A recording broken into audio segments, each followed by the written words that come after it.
A very warm welcome to my YouTube channel Guftugu with Haseeb. This is Muhammad Haseeb Khan.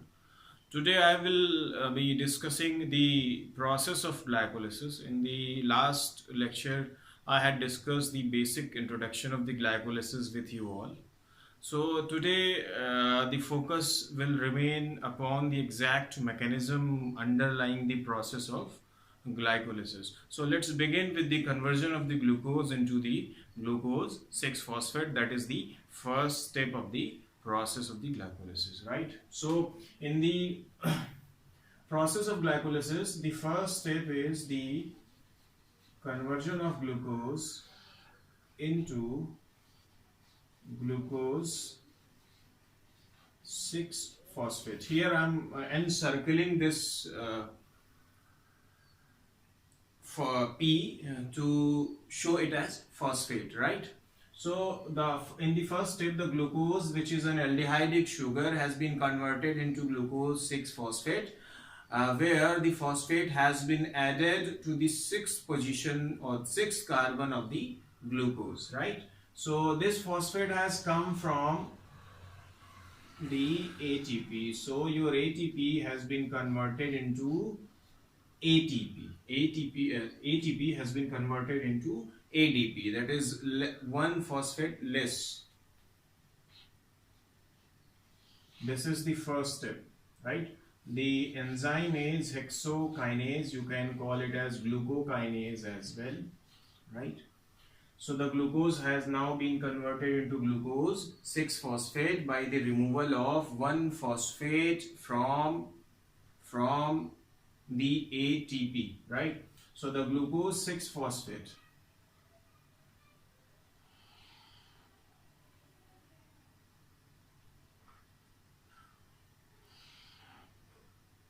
this glucose 6-phosphate is now being converted into fructose 6-phosphate. This is the step number 2, and it is typically an isomerization reaction catalyzed by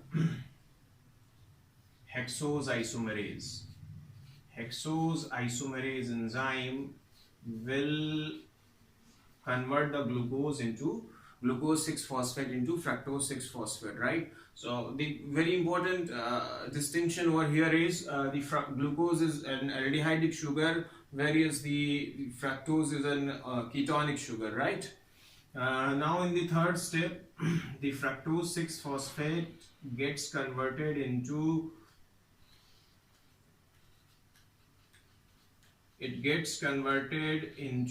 fructose 1,6 bisphosphate, right? Here I am writing it as B and P, BP. B for bis here. There is 1 phosphate at the first position and the 2nd phosphate at the 6th carbon position of the fructose. So the fructose is now being known as fructose 6-phosphate, having 2 phosphate group respectively at the 1st carbon position and at the 6th carbon position, right? This reaction has been catalyzed by a very important regulatory enzyme, phosphofructokinase 1. Phosphofructokinase first.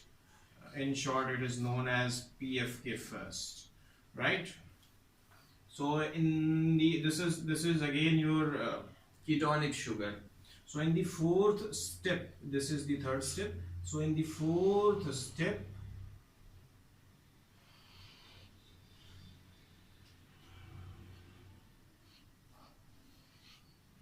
the aldolase enzyme basically splits the fructose 1,6 bisphosphate. So after splitting, you will be having 1 molecule of glycerol dihydrogenase 3-phosphate and 1 molecule of dihydroxy acetone phosphate. Generally we call it as DHAP in short, that is dihydroxyacetone phosphate, right? So the 6 carbon sugar fructose 1,6 bisphosphate has now been split into two molecules of 3 carbon sugars, glyceraldehyde 3 phosphate having a phosphate at the third position and dihydroxyacetone phosphate, right? This particular reaction has been catalyzed by the enzyme aldolase, right? So the fructose 1,6 bisphosphate, being ketonic in nature, has been split into glyceraldehyde 3 phosphate, an aldehyde in nature, and dihydroxyacetone phosphate, a ketone in nature, right?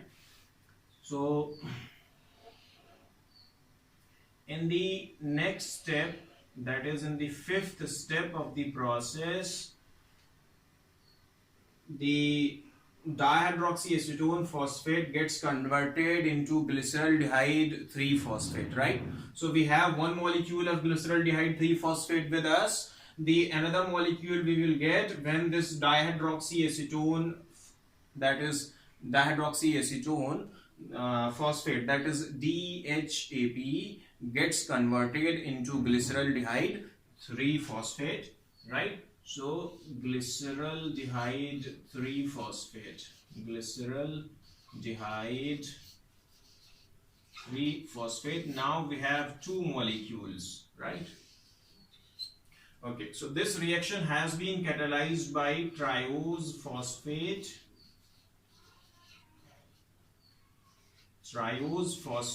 isomerase. I am writing the name in short, isomerase. So glyceraldehyde 3 phosphate and dihydroxyacetone phosphate both are triose phosphates, right? Trioses are the sugars that contain 3 carbons, and these are having phosphate group, so we are calling them as triose phosphates. So the enzyme, remembering the enzyme name becomes quite easy when we see this. This is a triose phosphate, this is another triose phosphate, right? This triose phosphate has been converted, isomerization is there, right? So the dihydroxyacetone phosphate is being converted into glyceraldehyde 3 phosphate. So one molecule we had earlier, another molecule we are getting from the isomerization reaction catalyzed by triose phosphate isomerase. So now we are having two molecules of glyceraldehyde 3 phosphate. So these 5 reactions we can also put them under the preparatory phase or investment phase, right? So in the in the sixth step of the process,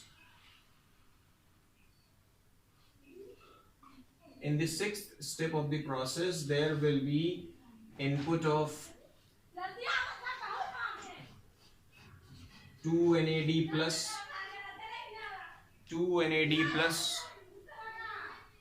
and plus 2 PI, right? So and what we will be getting, 2 NADH plus H plus, right? So this is your sixth step.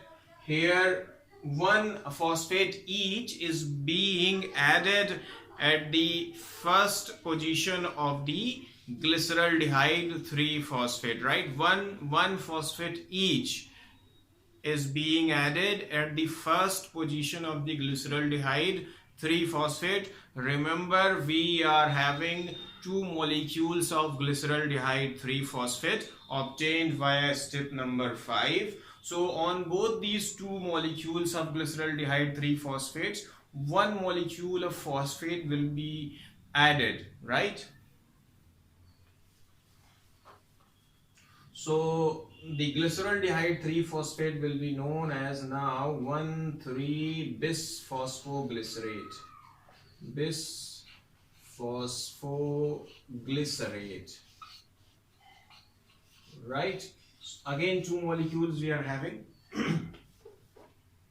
So this is typically a dehydrogenation reaction, right, where NAD plus is being converted into NADH. So we can also call it as there is oxidation of the glyceraldehyde 3 phosphate, right? So oxidation reduction is there. So we are having 1,3-bisphosphoglycerate 2 molecule and 2 NADH molecule. These NADH molecules are reducing agents which can be further used in electron transport chain to generate the energy, right? So this particular reaction has been catalyzed by the enzyme glyceraldehyde 3-phosphate. I am writing this in short: glyceraldehyde 3-phosphate dehydrogenase.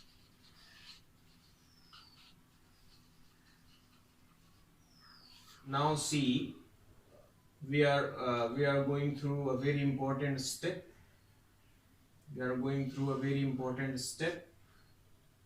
This particular step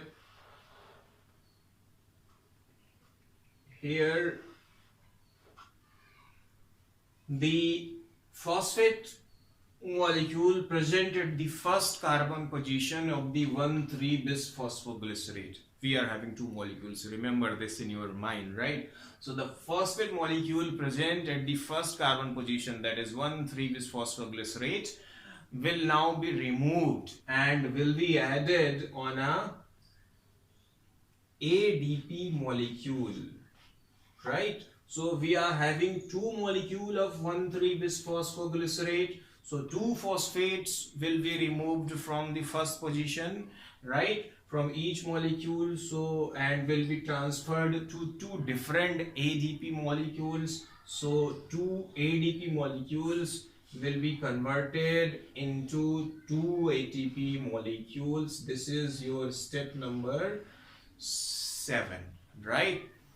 And this is your substrate level phosphorylation. This is formation of ATP directly from the phosphate group transferred from a substrate, right? So this is the phosphorylation occurring at the substrate level. That is why we call it as substrate level phosphorylation. That is quite different from the oxidative phosphorylation that we will see later on in upcoming lectures. So this particular reaction has been catalyzed by the enzyme phosphoglycerate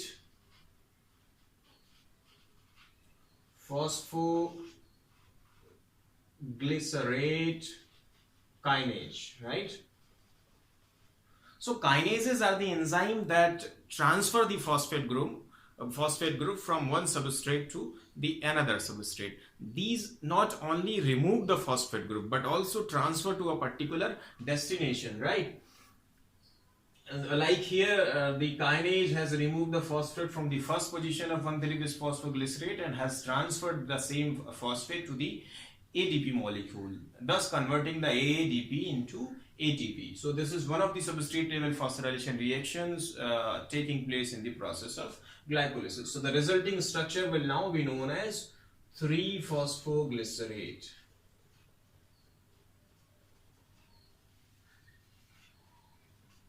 Right? 3-phosphoglycerate. Phosphate, one phosphate each has been removed. So we are now not using the term bis. Now this 3-phosphoglycerate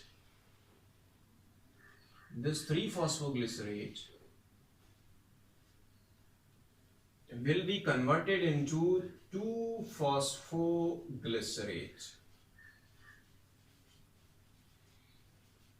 Don't forget that we are still having two molecules of these compounds, right? So this is the 8th step of the process, where the 3-phosphoglycerate has been converted into 2-phosphoglycerate. What is the difference? In the 3-phosphoglycerate, the phosphate is present at the 3rd carbon position, and here in the 2-phosphoglycerate, the phosphate is present at the 2nd carbon position. So for me this is simply a mutation type reaction. Only a subtle change is there in the position of the phosphate, and the name of the enzyme is also quite similar to its action. The name of enzyme is phosphoglycerate mutase. Phosphoglycerate mutase, remember the name, mutaac, mutase, that converts the 3-phosphoglycerate into 2-phosphoglycerates, right? So in the next step of the process, that is in the 9th step,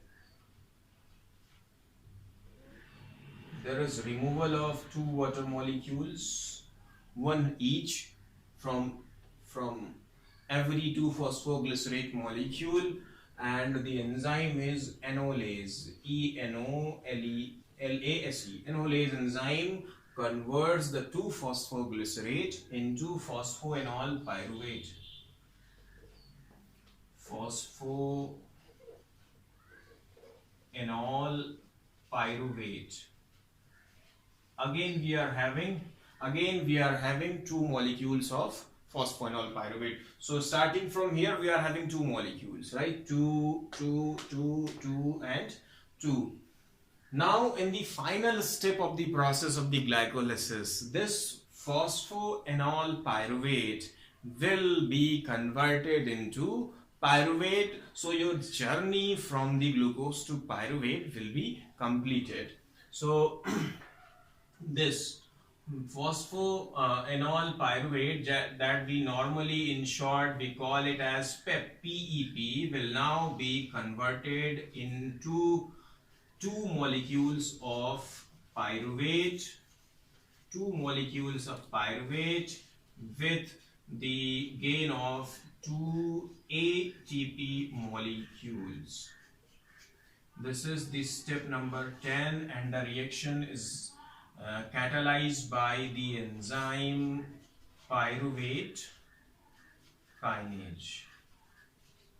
Right? So again we can see the phosphate present in each molecule of the phosphoenol pyruvate is being transferred on the ADP molecule. So one phosphate from one PEP, that is phosphoenol pyruvate molecule, is transferred upon or on an ADP molecule. So that ADP molecule gets converted into ATP. Similarly, both the phosphoenol pyruvate molecules gets converted into pyruvate molecule with the release of two ATP molecules. This is the another substrate level phosphorylation, that is formation of ATP at the level of substrate, where the phosphate molecule is directly transferred from a substrate to ADP in order to yield the ATP, right? So the process of glycolysis has now been finished.